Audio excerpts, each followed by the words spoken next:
Então, bom dia a todos. Nós vamos continuar aqui agora o nosso estudo sobre o livro do Harari, né? Sapiens, pelas mãos aqui do E. Michael Jones, que dedicou um dos capítulos do livro Logos Rising a esse personagem atual, né? Digamos assim, do cenário cultural mundial, né? Que é o Yuval Noah Harari, né? Nós estamos aqui numa parte em que o Harari, o Michael Jones vai comentar que dentro desse escopo do livro do Harari, do Sapiens, né, há uma tentativa de porque eles são evolucionistas, né, o Harari é uma tentativa de igualar o homem com os animais no, no nível da linguagem e da comunicação, né? Então ele vai contar uma história, enfim, algumas histórias aqui. Eu terminei o último encontro nosso sobre esse tópico no momento em que o E. Michael Jones vai começar a falar sobre a tentativa de vender a nós, pobres mortais, a ideia de que os macacos se comunicam com os homens, se comunicam entre si e pode se comunicar com os homens numa linguagem sofisticada. Eu vou ler o último item antes desse, só para colocar em perspectiva melhor o que nós vamos falar hoje. O item que ele começa essa discussão chama Linguagem e Comunicação. Está na página 12 aí do PDF que eu compartilhei com vocês, no início da página 12. O item chama Linguagem e Comunicação. Esses itens, como vocês sabem, não estão no texto original. Eu que coloquei esses itens aqui para a gente se localizar melhor no texto, né? Então, o item começa assim: depois de finalmente fazer algum progresso na explicação de por que os seres humanos são únicos, Harari retorna como um cachorro ao vômito do materialismo e retoma o argumento afirmando que não há nada de especial na linguagem, porque, abre aspas, todo animal tem algum tipo de linguagem, fecha aspas. Ele ainda continua: mesmo os insetos, dizem-nos, sabem se comunicar de maneira sofisticada. Note a palavra sofisticada, né?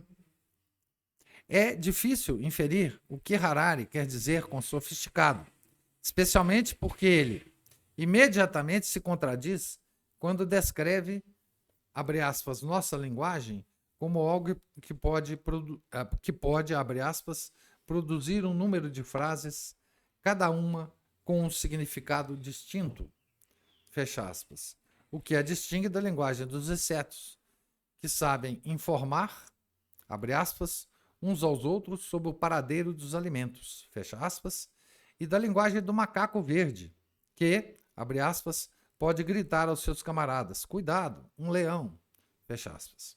Ao contrário de ambos os animais, abre aspas, um ser humano moderno pode contar a seus amigos que esta manhã, perto da curva do rio, ele viu um leão perseguindo uma manada de bisões, fecha aspas. São todas frases do Harari, né?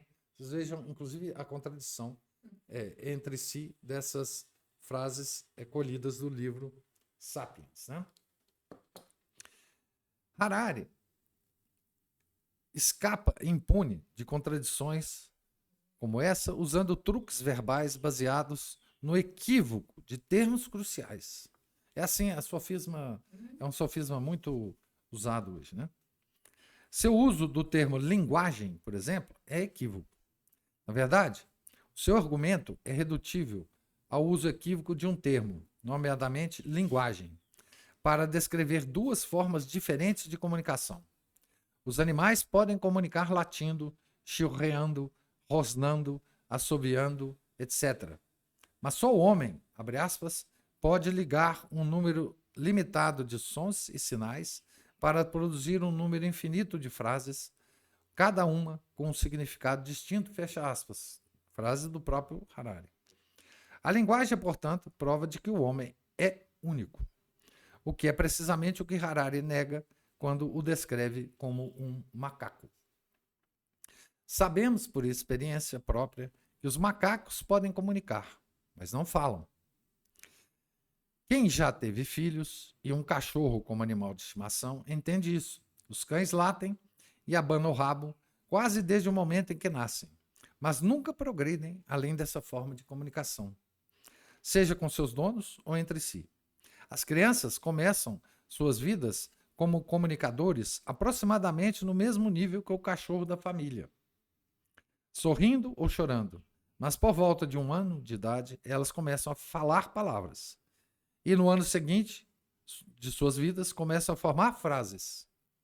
As crianças aprendem facilmente a sua língua materna com suas mães, razão pela qual os alemães se referem a ela como sua Muttersprache, que é língua materna.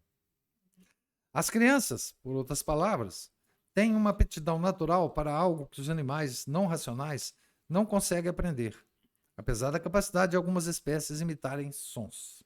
Então, esse foi um texto que eu já li no nosso encontro passado. E agora a gente vai passar para o Washoe. O Washoe é uma chimpanzé que ficou famosa. Ele vai descrever o que eles fizeram com o Washoe.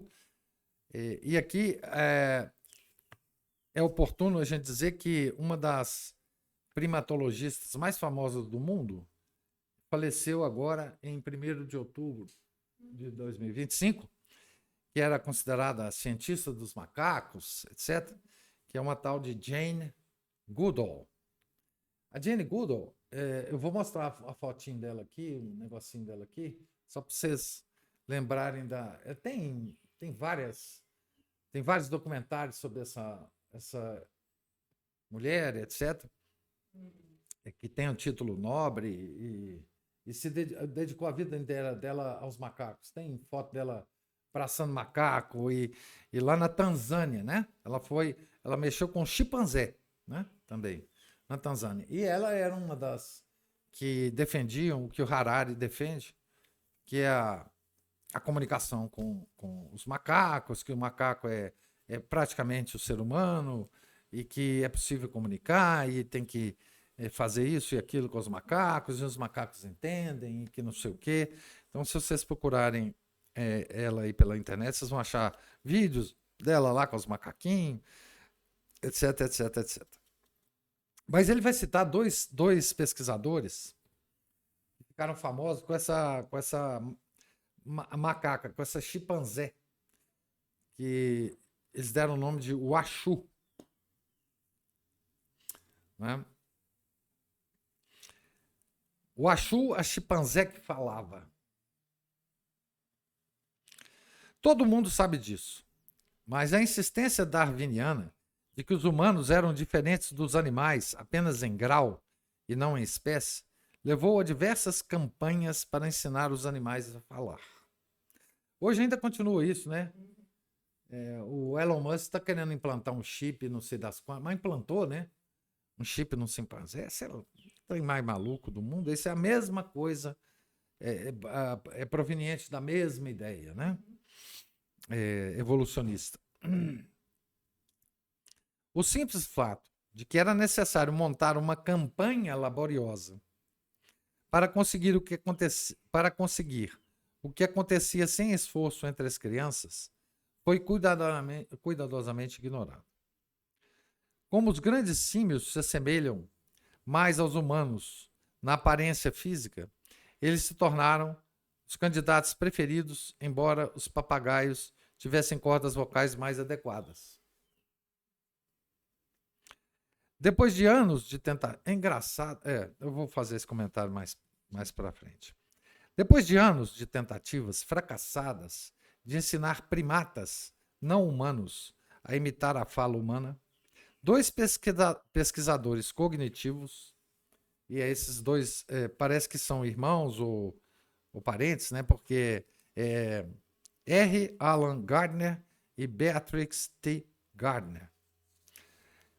Então, esses dois, né, pesquisadores cognitivos tiveram a ideia de ensinar a Washu, uma chimpanzé de 10 meses de idade, que eles resgataram de cientistas militares, a linguagem de sinais americana. Linguagem de mudo, né? Surdo, mudo, né? Libra, né? Ignorando o fato de que a linguagem de sinais era falada apenas por analogia e composta de gestos intrinsecamente ambíguos, os Gardner se convenceram de que a Washu estava se comunicando com eles de uma forma que era abre aspas, confiavelmente compreensível, fecha aspas. 3 anos depois, os Gardners publicaram um relatório sobre o progresso de Washu, que indicava que a barreira da fala que separava humanos e animais havia finalmente sido quebrada. Sabe essas notícias que a gente a gente lê hoje nos órgãos oficiais aí, né? O cientista tal falou que descobriu não sei o quê, e não sei o quê, a partícula de Deus foi descoberta, não sei o quê, e o acelerador de partículas, não sei das quantas. Uma célula, partícula, enfim, essas loucuras, né?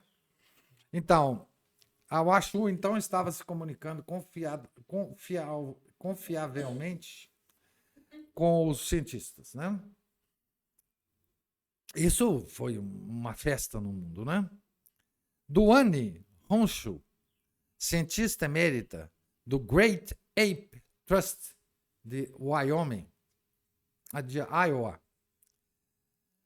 descreveu o sucesso dos Gardners em ensinar o Washu a falar como, abre aspas, um trabalho absolutamente inovador.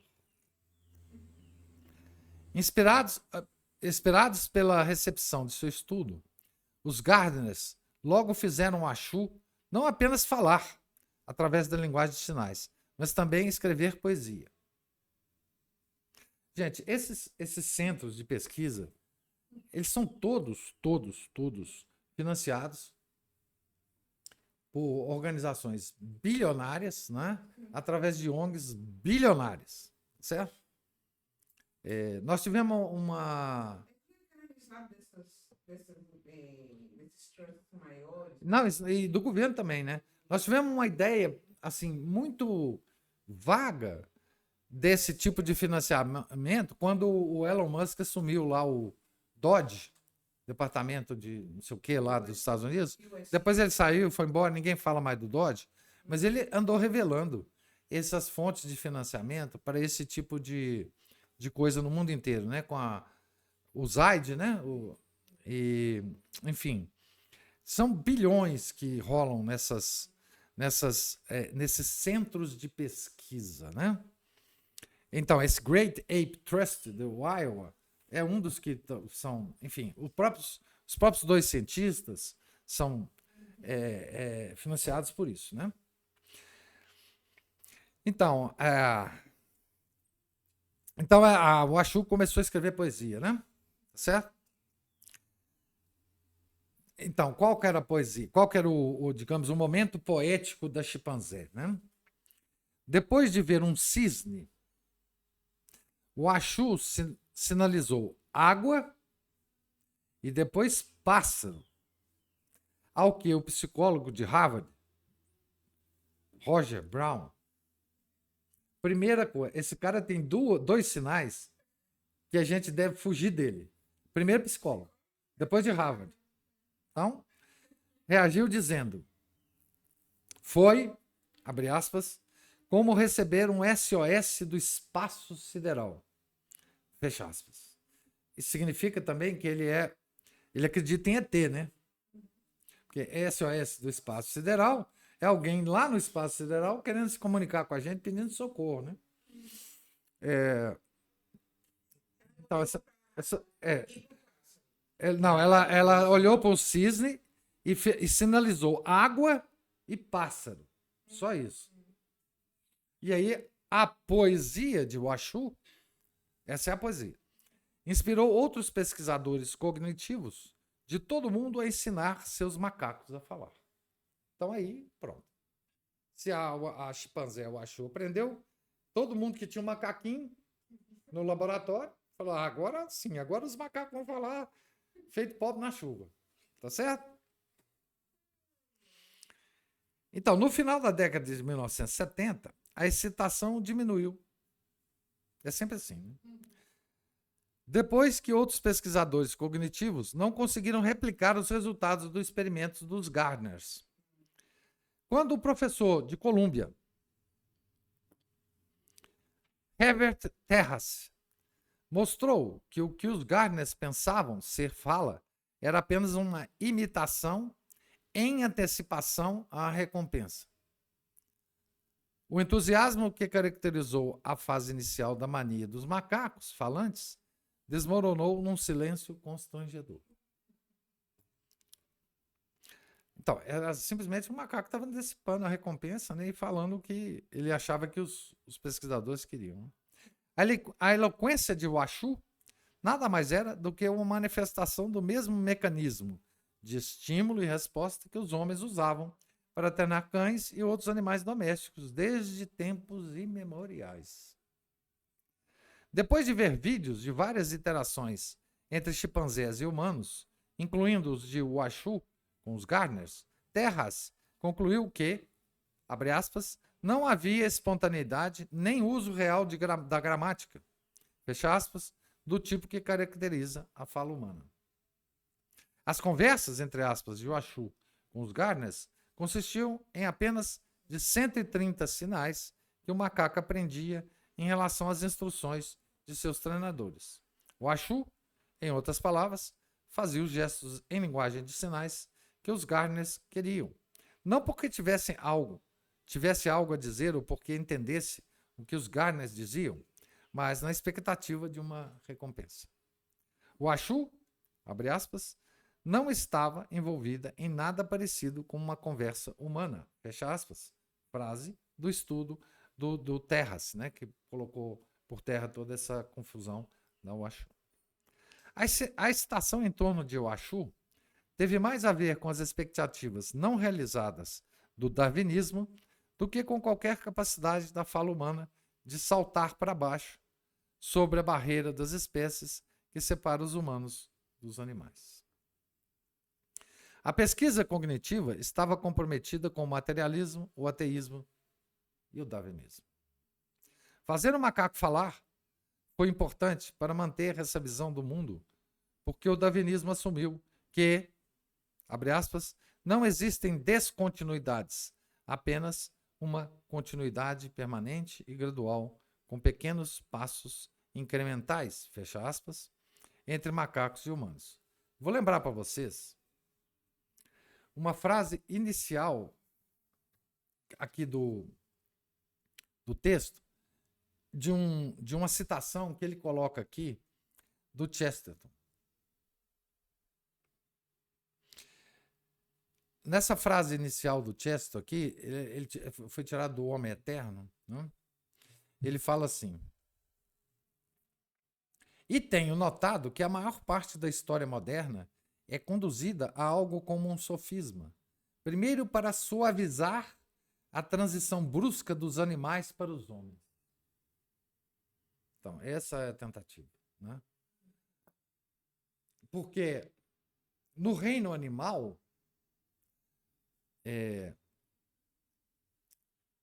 a evolução nos vende que existe uma transição suave entre as espécies, né? Mas essa transição do primata para o homem é brusca. E eles, então, vão tentar, para sempre, não vão desistir, de suavizar essa transição, né? E a linguagem é a última barreira que eles têm que investir, né? Então, essa essa tentativa dos macacos, né? Que segue até hoje, é fundamental para o darwinismo, para o materialismo, para o ateísmo, enfim, continuar a tentar, né?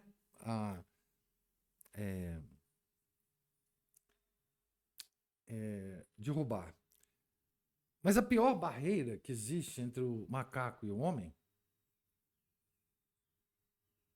é a grade que separa os macacos no zoológico.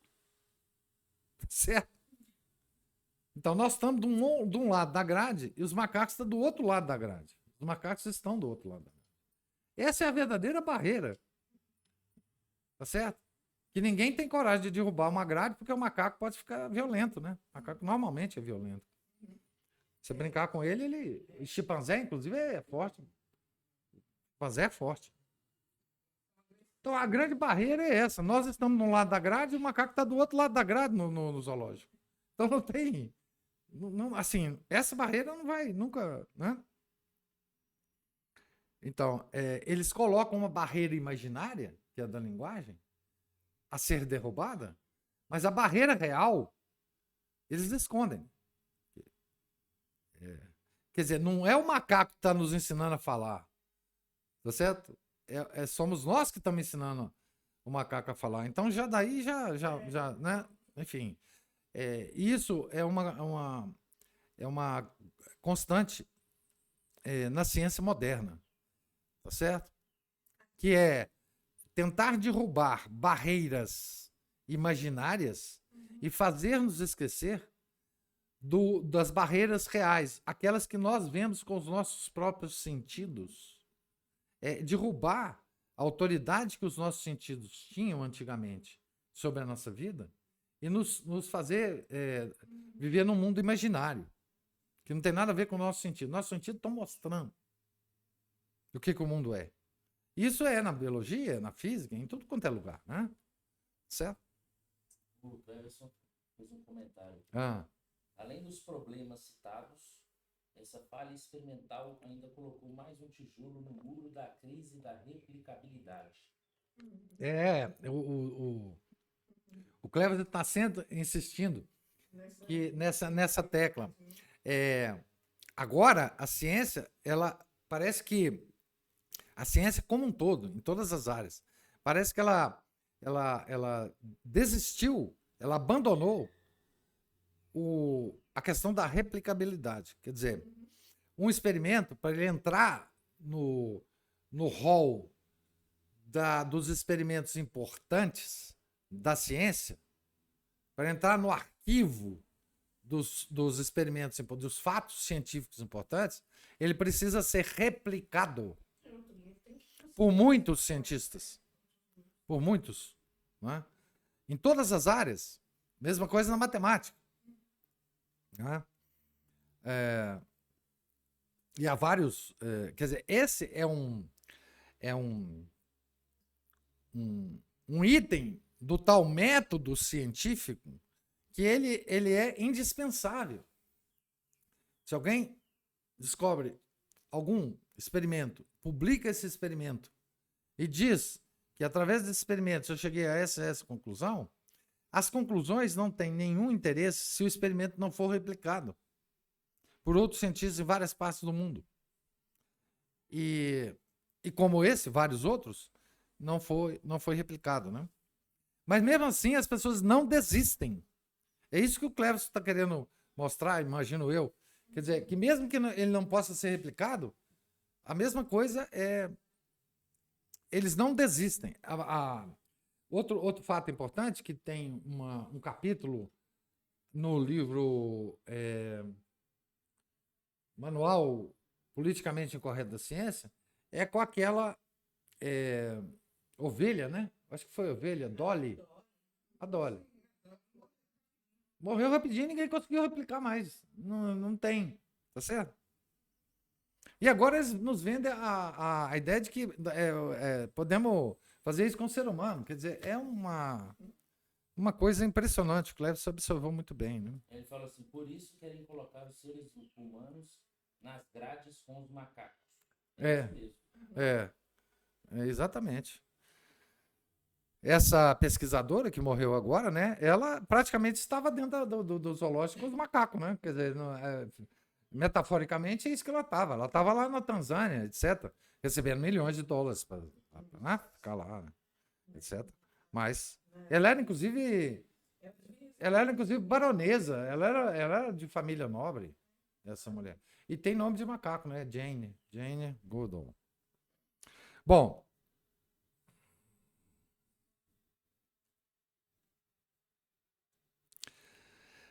os Gardners e outros investigadores cognitivos queriam que o Achu falasse porque, tal como Harari, estavam profundamente empenhados na proposição de Darwin de que, abre aspas, a diferença mental entre o homem e os animais superiores, por maior que seja, é certamente de grau, não de espécie. Então, esse é o tipo de uma frase do Charles Darwin, né? Que não tem nada de científico nela. Tá certo? Isso não é ciência. Então, isso não pode estar no rol de premissas científicas, mas está. Mas está. Né? Então, isso pode ser, na melhor das hipóteses,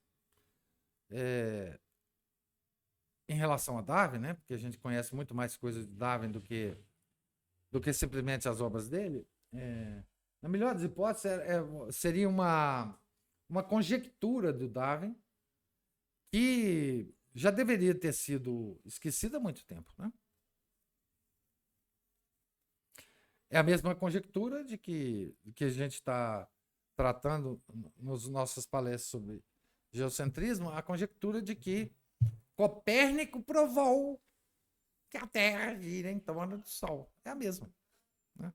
Ele falou isso, não provou nada. Certo? Coisa nenhuma. Agora, um outro item aqui: linguagem é algo exclusivamente humano.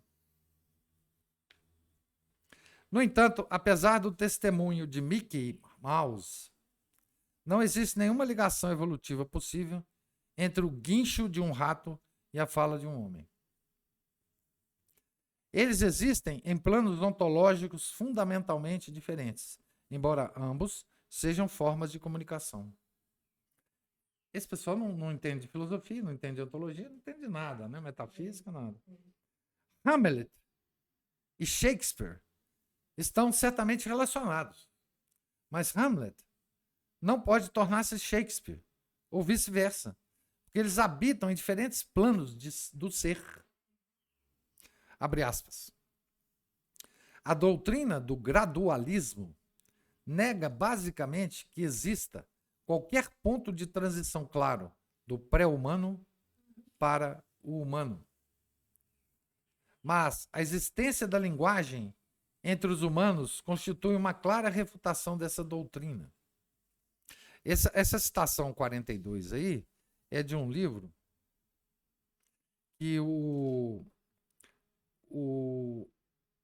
Michael Jones cita muito, que é de um cara. Um livro o título do livro é Dawn, que é de um pesquisador, Verschuren, certo? Eu botei a lista de referências dele aí atrás, vocês podem depois consultar. Então, frase agora do próprio, deixa eu ver aqui, do próprio livro Dawn, tá? Características genéticas, fisiológicas e anatômicas não são os fatores determinantes para o ser humano. Embora procriemos, alimentemos, sangremos e excretemos como eles fazem, macacos, né? Sim, estamos conectados até o fim. O que de fato nos diferencia do mundo animal é algo não necessariamente de natureza biológica, nomeadamente as nossas faculdades de linguagem, racionalidade, moralidade, autoexpressão e religião. Não é à toa que essas pessoas que mexem nessas áreas, que fica abraçando macaco, não tem moralidade alguma na vida pessoal delas. Tá? Então, o que nos diferencia? Faculdade de linguagem, racionalidade, moralidade, autoexpressão e religião. Tudo isso não é material. Né? Tudo isso, em sua totalidade, é o que os gregos chamam de logos. Os escolásticos referiam-se ao homem como o animal racional em reconhecimento do fato de ele ser o único animal que possui essas qualidades. Não há evidências de que a linguagem humana tenha evoluído gradualmente a partir da comunicação animal. Ambos são o que são. Nenhum deles pode derivar do outro. Após anos de tentativas infrutíferas de ensinar os macacos a falar, os linguistas evolucionistas foram forçados a concluir, abre aspas, que o surgimento da linguagem humana é um embaraço para a teoria da evolução, fecha aspas. Mas eles não desistem. O que o geneticista holandês Gerard Verschuren, é esse que ele cita sempre, eu não sei como é que fala isso, considera a evidência fóssil da fala humana, um pedaço de ocre, como um desenho achurado esculpido, que foi encontrado na caverna de Blombos, na África do Sul. Indica que a linguagem surgiu de repente, há cerca de 80 mil anos, um período de tempo que corresponde aproximadamente à revolução cognitiva de Harari e ao surgimento do Adão cromossômico. Eu vou fazer uma pequena observação aqui, é que assim, o Michael Jones, ele compra essa história de 80 mil anos aqui, tá? 70 mil anos, ele vai reafirmar várias vezes que o surgimento do ser humano é por essa época, tá? O que não é verdade e o que é facilmente desbancado, né? O Robertson Gênesis faz isso magistralmente, né? Nas palestras sobre o Gênesis a gente fala sobre isso, né? Sobre enfim, a idade do homem, né? Da criação, né? De Adão e Eva. Mais uma vez, a existência da linguagem confunde aqueles que procuram a sua causa nas formas inferiores de vida, levando Verschuren a concluir que, abre aspas, o poder de usar a linguagem e o poder da compreensão conceptual são ambos exclusivamente humanos e, portanto, não podem ser dados do mundo animal. A capacidade do homem para o logos e todas as suas atividades acabou por ser associada à psique ou à alma, que após um longo e complicado debate, Aristóteles definiu como a forma ou eidos do corpo. Aristóteles herdou o termo de Platão, seu professor, mas refinou-o de um fantasma pré-existente numa máquina para uma função da atividade do homem, que era uma expressão do ser essencial. Argumentando por analogia, Aristóteles disse que se o corpo fosse um machado, sua alma estaria cortando. Da mesma forma, se o corpo fosse um olho, a sua alma estaria vendo. Algo que ele definiu como seu primeiro ato, o que é semelhante ao conceito de propósito. Em outras palavras, aquilo que faz de uma pessoa um ser humano é uma alma humana. Então, como e quando surgiu a alma humana? Como uma alma não admite graus, ou você tem uma ou não, em nossa ancestralidade deve ter havido uma primeira criatura, ou conjunto de criaturas, dotada de uma alma humana imortal e dos poderes mentais da linguagem, da racionalidade, da autoconsciência e da religião. Ou você tem essas faculdades, ou não tem. Elas também não vêm em graus. Texto do Verschuren. A raça humana começou quando o primeiro homem pronunciou a primeira palavra, que provavelmente dirigiu ao Deus que o criou, dotando-o da alma que lhe permitiu falar antes de falar com outro ser humano. Tal momento não admite explicações gradualísticas ou gradualistas. No passado, como agora, os animais podem falar ou não. Aqueles que podem são conhecidos ipso facto como seres humanos. Para continuar a existir, a raça humana precisava ser diferenciada sexualmente, o que exigia a criação de outra criatura racional, igual à primeira, que diferisse em gênero. No relato da criação do Gênesis, o homem precedeu a mulher, e o homem podia falar com a mulher da mesma forma que o homem tinha falado anteriormente com Deus, seu Criador, porque o que Deus, o homem e a mulher partilhavam era o Logos, o mesmo Logos que era o sistema operacional para toda a criação. Então aqui nós temos, veja, o homem não falou com Deus só no paraíso, não. Nós vamos às Escrituras, o relato é que, por exemplo, Moisés continuou a falar normalmente com Deus. Os profetas falavam normalmente com Deus. Não é? Os nossos santos falam com Deus. Não é? Então, a nossa fala, ela é compreendida por Deus. E Deus, quando fala conosco, nós o compreendemos. Então, essa é uma coisa que Deus nos deu, que partilhou conosco. Né?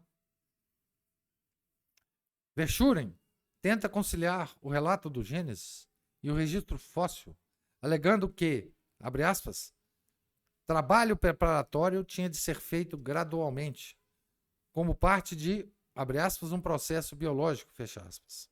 Esse processo biológico gradual foi então seguido por um processo espiritual, em que Deus escolheu elevar 2 membros de uma população de humanos anatomicamente modernos ao nível espiritual da linguagem, racionalidade, moralidade, autoconsciência e religião. O Papa João Paulo II falou de um salto ontológico que corresponde no tempo, à revolução cognitiva de Harari. Verschuren afirma que, abre aspas, as faculdades humanas de linguagem, racionalidade, moralidade, autoconsciência e religião emergiram simultânea e repetidamente, abre aspas, em algum lugar na África, há cerca de 80 mil anos. Vocês vejam que esse Verschuren, ele é um cara que acredita nessa coisa dos 80 mil anos, tá certo? E que tenta usar o relato do Gênesis e o registro fóssil para dar uma explicação, uma certa explicação. O que ele está defendendo aqui é que a infusão do Logos na raça humana foi feita depois de um certo tempo. Tá certo? Não é o que o Gênesis está falando, né? Mas vamos aqui continuar. A tentativa de Verschuren de reconciliar Gênesis e evolução o leva, infelizmente, a um dualismo platônico que permite que uma alma espiritual previamente existente habite um corpo biológico previamente existente, quando ele nos diz que, abre aspas, os corpos das criaturas humanas devem ter sido aptos a receber uma alma humana, que inclui os genes certos e os cérebros adequados, fecha aspas. Então, ele distorce, obviamente, o relato do Gênesis. Né? Se a alma é a forma do corpo, é difícil compreender como um corpo poderia existir sem a sua forma. Platão sentiu que uma alma pré-existente habitava um corpo material como um piloto estava dentro de um navio. Se, no entanto, a alma é a sua forma, o corpo não é um recipiente vazio à espera de ser preenchido por uma alma, no sentido de que um carro fica totalmente formado na garagem à espera de um motorista. Quem acredita nisso é quem acredita em reencarnação. Tá certo?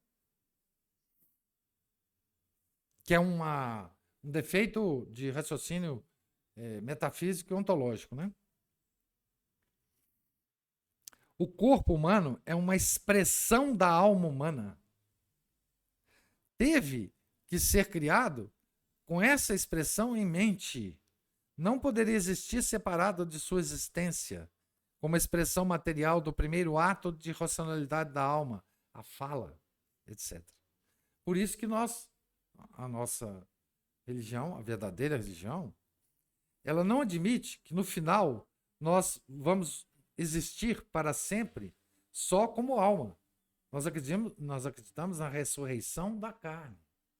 E a ressurreição da carne, ela é exatamente isso, para tornar o homem completo. Nós vamos viver de forma incompleta quando morrermos até a ressurreição do nosso corpo. E aí nós estaremos completos. Ou para o prêmio da glória, ou para a danação no inferno. Mas em todas as hipóteses, nós estaremos completos. Nós seremos um ser humano. Né? Uma alma humana desencarnada, lá depois que nós morremos, não é um ser humano completo. Ela tem uma existência defeituosa. Até que o nosso corpo vai ressurgir e nós vamos habitá-lo novamente. Né? Então aí nós temos a nossa expressão. Né? Eu sempre falo que eu desejaria que o meu corpo fosse um pouquinho diferente. Eu tenho algumas ideias para ele que eu vou depois ver se eu comunico. Então, a ciência não pode documentar o surgimento do homem. O primeiro homem pode ter se parecido com outros hominídeos, ainda mais do que nós nos parecemos com os macacos de nossos dias. Mas tanto seu corpo quanto sua alma eram de natureza fundamentalmente diferente e só poderiam ter surgido como um ato especial de criação, que permanecerá para sempre não documentável para a ciência. O Papa João Paulo II afirmou que, abre aspas, o momento de passagem para o reino espiritual não é algo que possa ser observado com pesquisas nos campos da física e da química, fecha aspas. O seu sucessor imediato tornou esse momento ainda menos acessível à ciência, identificando-o com a primeira palavra da fala humana. Tal como São João Evangelista, o Papa Bento XVI acredita que o início da humanidade foi idêntico à expressão da primeira palavra pelo homem. Abre aspas para Bento XVI. O barro tornou-se homem no momento em que um ser, pela primeira vez, foi capaz de formar, ainda que vagamente, o pensamento de Deus. O primeiro tu, que, ainda que gaguejante, foi dito por lábios humanos a Deus, marca o momento em que o Espírito surgiu no mundo. Esse trecho aqui é muito bonito, né? Aqui foi atravessado o Rubicão da antropogênese. Pois não é o uso de armas ou de fogo, nem novos métodos de crueldade ou de atividade útil que constitui o homem, mas antes, a sua capacidade de estar imediatamente em relação a Deus. Isto está intimamente relacionado à doutrina da criação especial do homem e, aqui, reside a razão pela qual o momento da antropogênese não pode ser determinado pela paleontologia. A antropogênese é a ascensão do espírito, que não pode ser escavado com uma pá. Então, o homem, ele se mostrou como homem quando ele se dirigiu a Deus. Porque era Adão e Deus ali, né?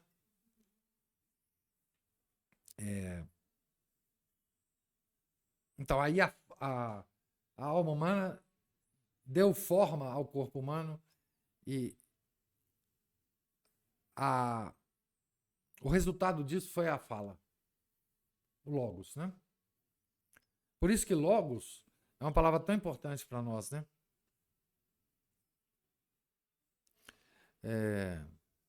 Enarque é enrologos, né? É a primeira frase do Evangelho de São João em grego. No princípio era o verbo. O verbo, a fala, o logos. A racionalidade. Né? Por isso que a igreja sempre foi defensora da razão humana. Né? Sempre, em todas as épocas. Logos e história.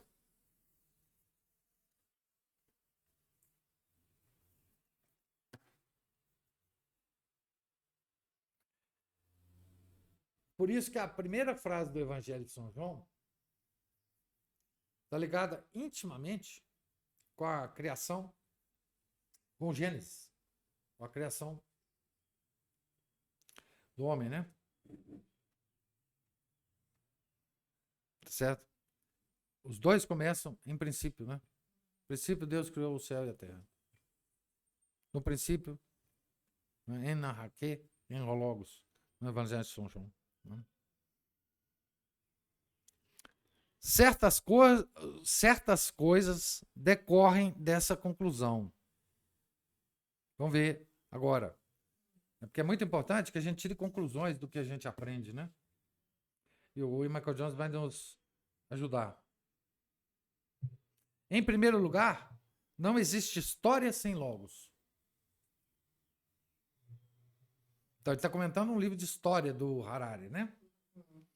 Então, não existe história sem logos. O que o Harari tenta fazer, né?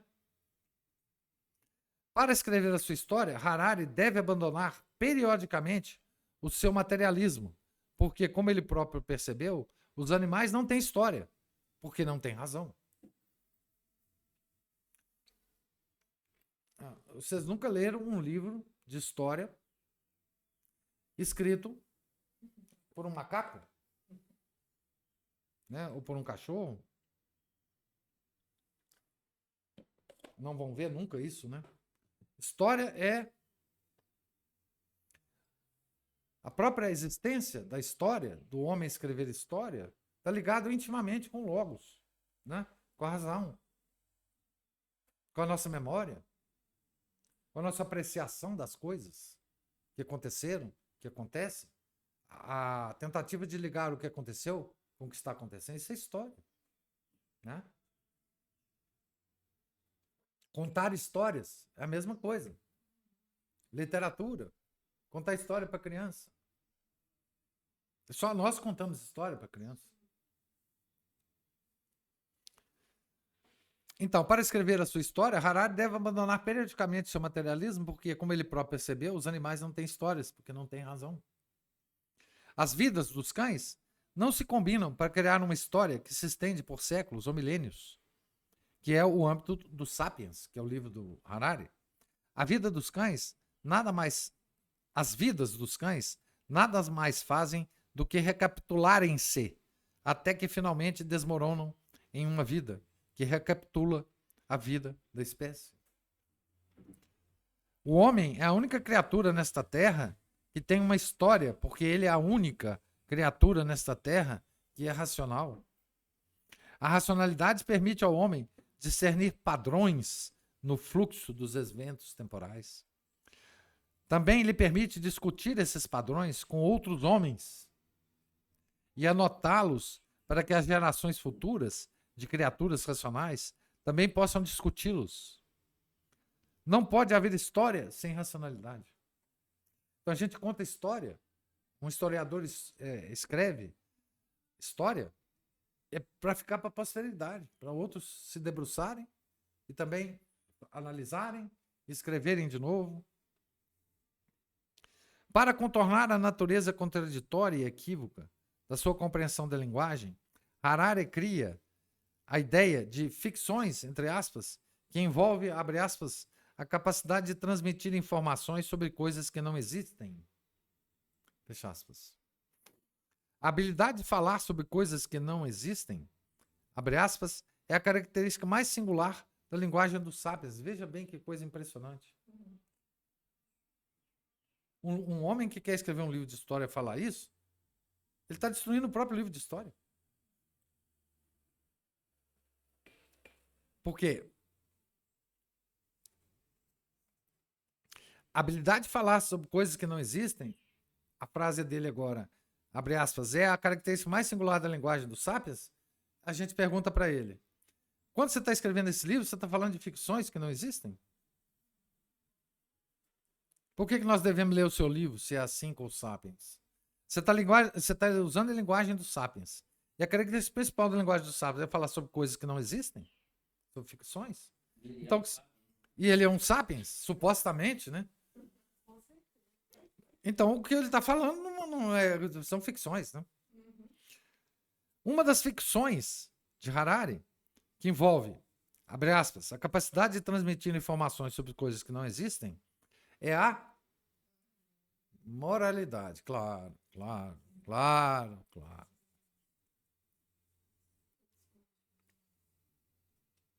Então, moralidade é ficção para ele, tá? Assim como tenta obscurecer a fronteira que separa a comunicação animal da fala humana, o darwinismo também tenta apresentar uma explicação materialista da moralidade, reduzindo-a a uma função da genética. Tal como o professor Dawkins, que acredita num gene egoísta, Harari acredita que um, abre aspas, gene da gula, expressão que ele usa amplamente aceito, o gene da gula, em vez de uma incapacidade de impor controle racional ou moral sobre o apetite, é a causa da obesidade. Eu fico até feliz com relação a isso do Harari falar isso. Ele me tira toda... As pessoas são gordas porque, abre aspas, o instinto de devorar alimentos com alto teor calórico estava embutido em nossos genes. Isso é o que faz com que alguns de nós comam um pote inteiro de sorvete quando encontramos um no freezer e o acompanhamos com uma Coca-Cola gigante. Não é controle, não. É o controle da vontade. É o gene, filhinho.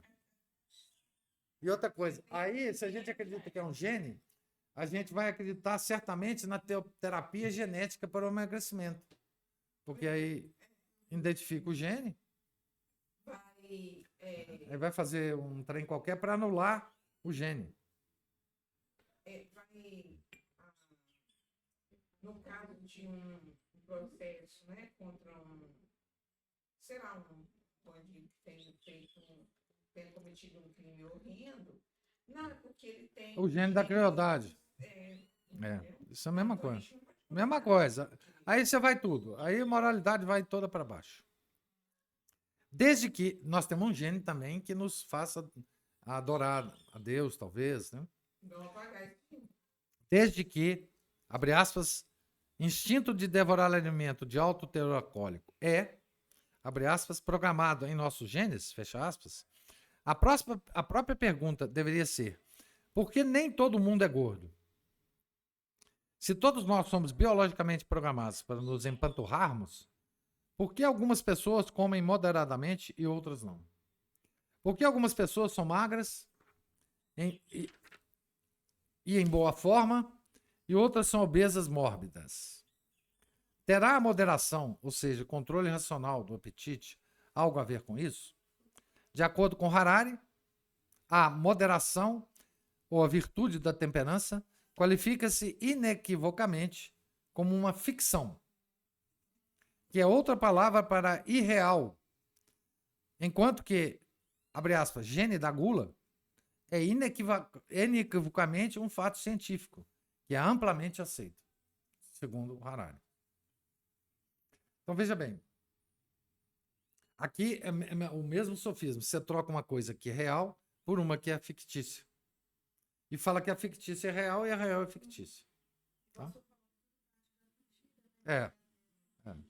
Então, nós começamos a viver num mundo fictício, desprezando os nossos 5 sentidos que estão nos falando o que está ocorrendo.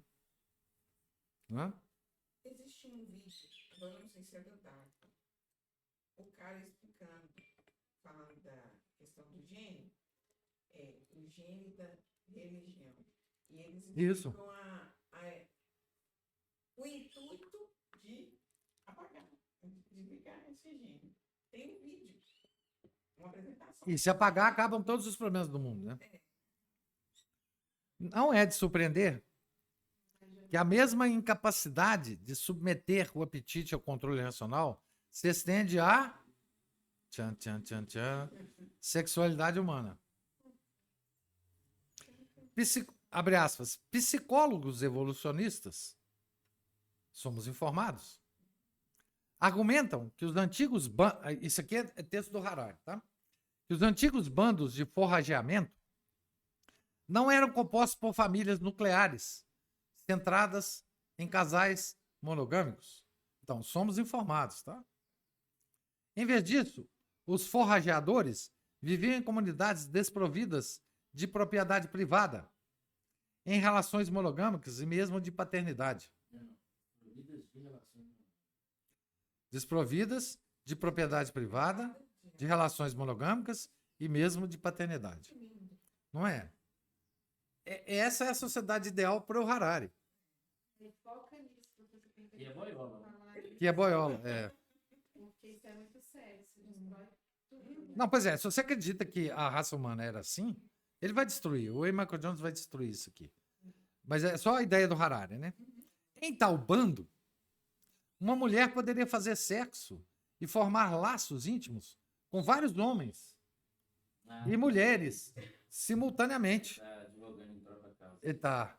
E todos os adultos do bando cooperariam na criação dos filhos. Olha que lindo. Já, mano.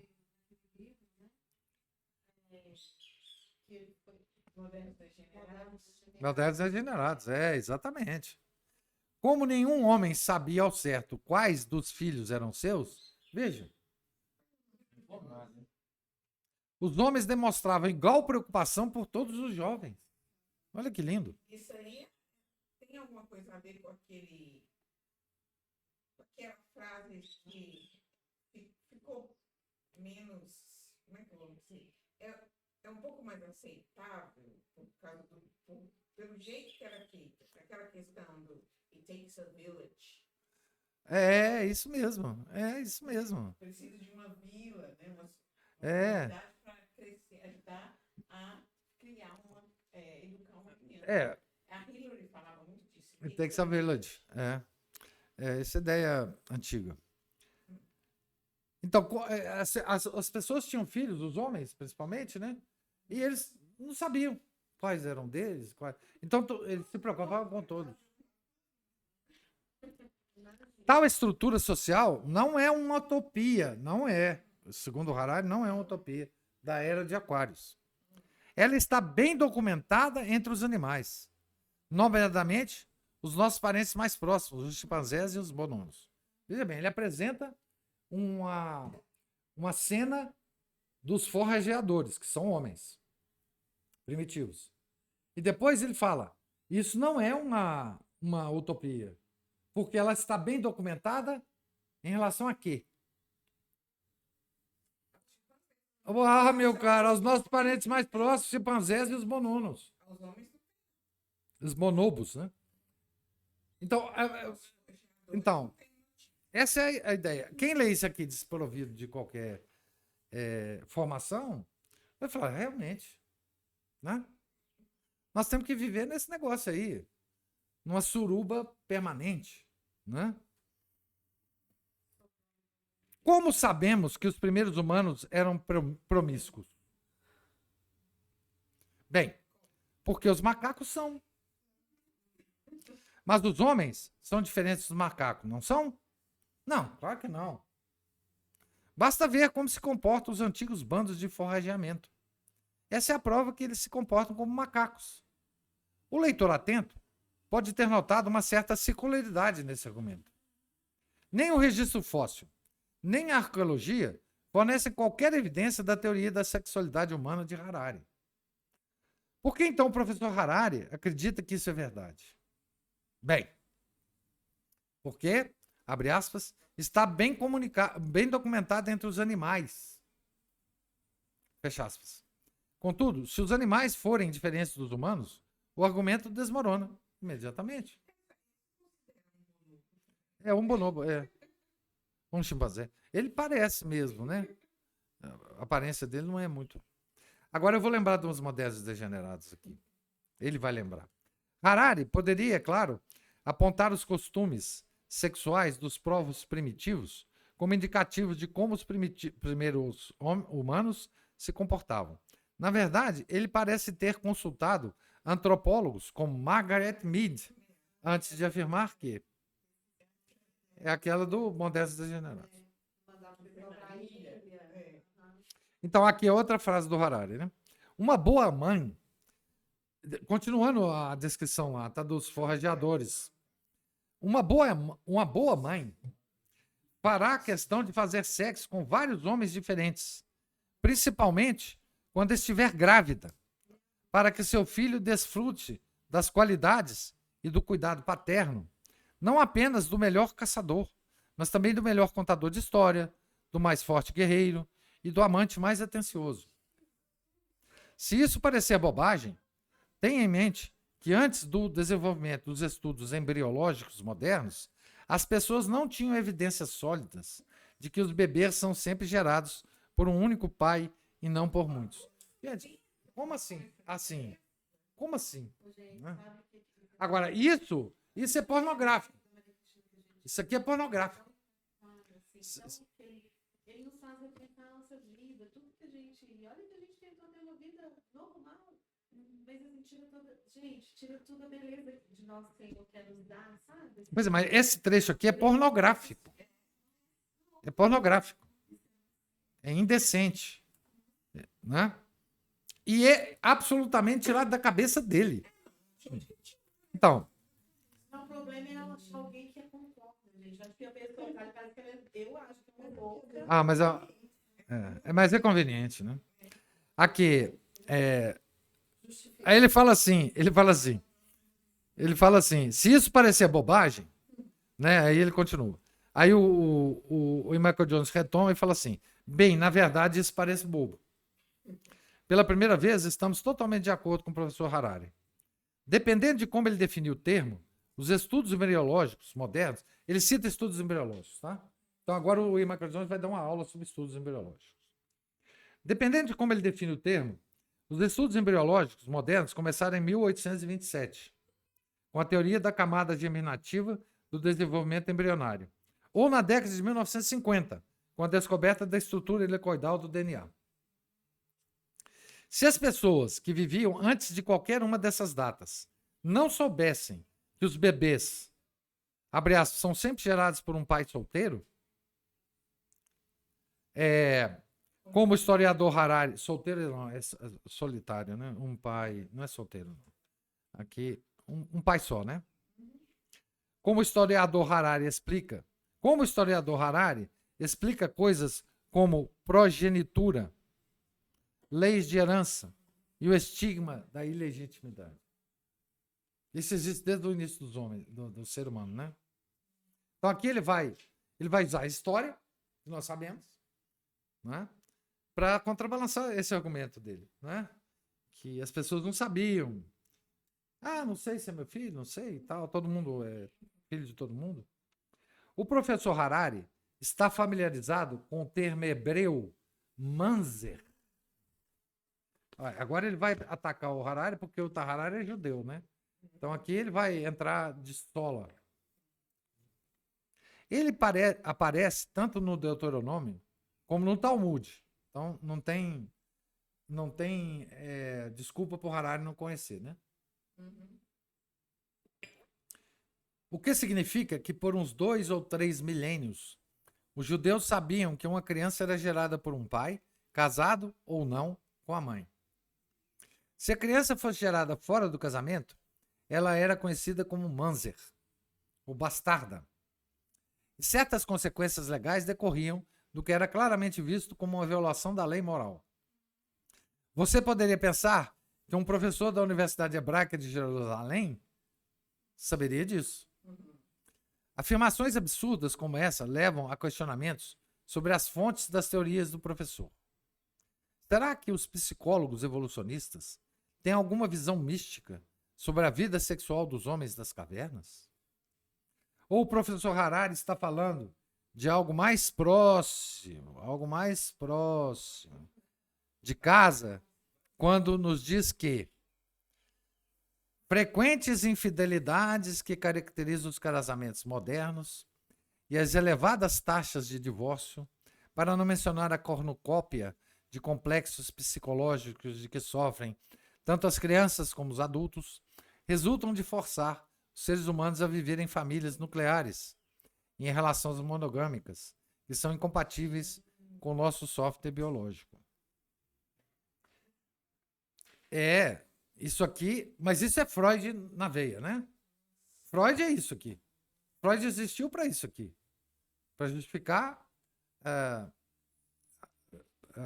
pedofilia, para justificar tudo. Toda a psicanálise de Freud foi feita para isso, né? Isso já tem... não. A melhor ajuda para a compreensão de passagens como esta, deriva da teoria da linguagem de Harari. Abre aspas, a nossa língua, diz-nos ele, evoluiu como uma forma de fofocar. Que lindo isso. Adão fofocou com Deus, por exemplo, lá no paraíso, demais, né? Era uma fofoca. Isso significa que não era, abre aspas, suficiente para homens e mulheres saberem o paradeiro de leões e bisões. É muito mais importante para eles saberem que no seu bando, quem no seu bando odeia quem está dormindo com quem é honesto e quem é um trapaceiro. Fecha aspas para a frase do Harari.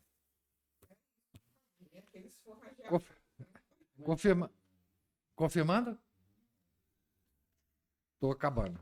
Quer dizer, mais ou menos. Não, eu já vou acabar aqui. Confirmando o pensamento que imediatamente surgiu em minha mente, o professor Harari escreve que a teoria da fofoca pode parecer uma piada, mas numerosos estudos, embora não citados, o apoiam. Ainda hoje, a grande maioria da comunicação humana, seja na forma de e-mails, telefonemas ou colunas de jornais, é fofoca. É tão natural para nós que parece que nossa linguagem evolui exatamente para esse propósito. Você acha que os professores de história conversam sobre as razões da Primeira Guerra Mundial quando se encontram para almoçar? Ou os físicos nucleares passam seus intervalos do café em conferências científicas falando sobre quarks? Às vezes, porém, com mais frequência, eles estão fofocando sobre a professora que pegou o marido traindo-a.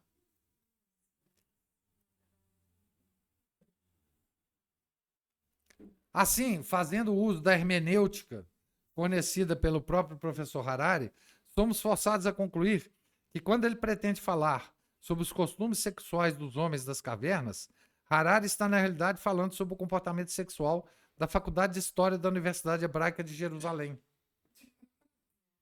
E ousemos dizê-lo sobre si mesmo.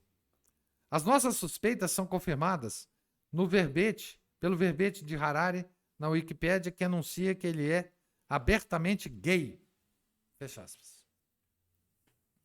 Então, aqui, nesse trecho final, o E. Michael Jones, ele faz com o Harari o que ele faz melhor com todo mundo, né? Ligar a vida pessoal do cara com a obra dele, né? E a gente sabe o que o E. Michael Jones pensa sobre isso e é extraordinário, né? Então o Harari está querendo projetar todas as seus valores, né?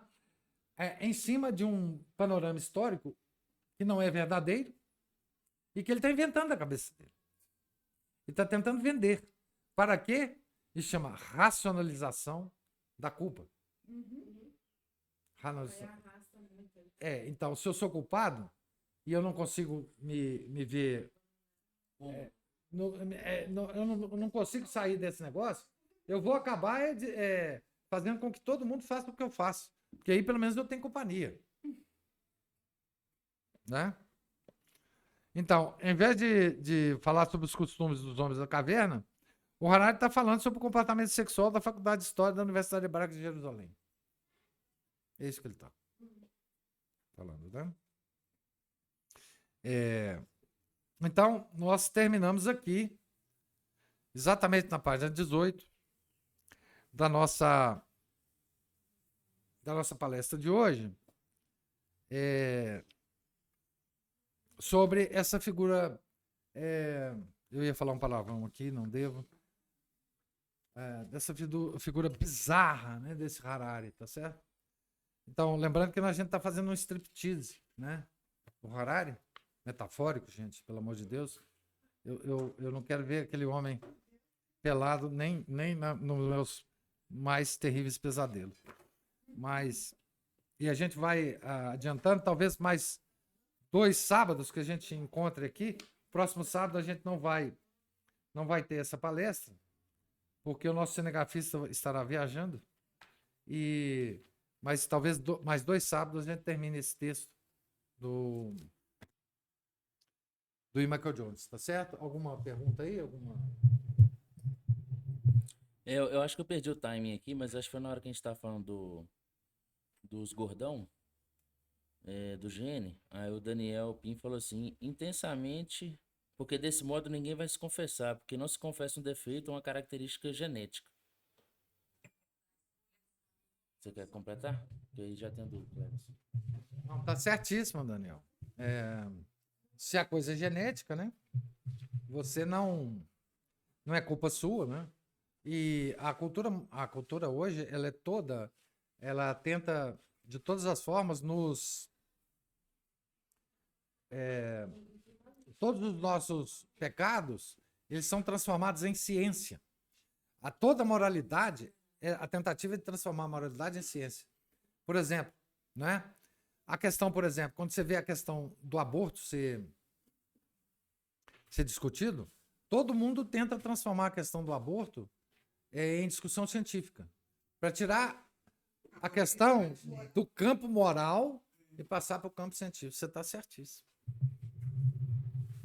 E aí o Cleverson fala aqui também, acho que mais ou menos no mesmo momento, como se fala de gene em caracteres finalistas, se a biologia darwinista só admite funções sem finalidade? Eis uma contradição performativa. Exatamente, Cleverson. Quando o argumento é favorável a eles, eles usam, né? Quando não é, eles evitam, ou até ridicularizam, né, o argumento. Então, o mais importante desse livro, do Harari, é que tudo isso está concentrado num livro só. E é possível, então, você fazer uma crítica, como o Ian Michael Jones está fazendo, de toda a ideia geral do livro, que é a ideia que todos tentam nos passar sobre ciência. Certo? É exatamente isso. Esse livro, essa parte que nós estamos lendo aqui, é uma crítica profunda a toda a ciência moderna. Né? Que o Ian Michael Jones é mestre no assunto, né? Em vários livros dele, ele critica, inclusive, personagens da ciência, né? Mais alguma... Pois bem, pessoal, muito obrigado pela presença. E sábado que vem, talvez a gente se encontre aqui, mas para conversar sobre outras coisas. E no outro sábado, que eu não sei a data, nós continuaremos aqui o nosso striptease do nosso judeu homossexual, professor da Universidade Hebraica e da Universidade do Paraná, Católica do Paraná. Ele é professor lá. Muito obrigado. Fique com Deus. Salve Maria.